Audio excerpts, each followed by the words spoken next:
අනික පේනවනේ හරියටම තියෙන්නේ ගත්තොත් වියතයි මේ. හරිම වියත.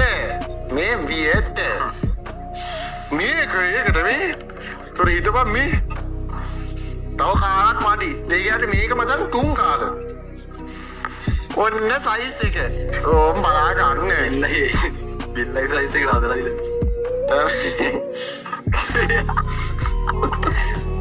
මේන්න මචං අලුත් චූටියුබ් එක.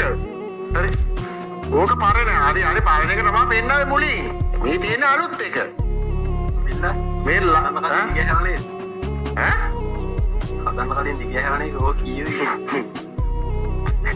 බිල්ලා ලිටේ. තියෙන රියල් බිල්ලා එක. මේක තියෙන අඟල් 1 2 3 4 5 6 10ක් විතර තියෙනවා. කොම්බ හිතුවද මේ මම මේ රාබේදී කියලා. ඕකේ. අන්න එහෙමයි මල්ලි මේකේ සිද්ධිය. ඉතින් අලුත් සිල්ල ප්ලේ බොසා තමයි මේ ඉන්නේ. අයින් කරමු නැත්තම් ඔකට. ඉතින් තමයි මේ ටික මචං ගාන ලස්සන ආල දෙනවා. සුපිරි දෙයක් දෙනවා ඉස්සරහට.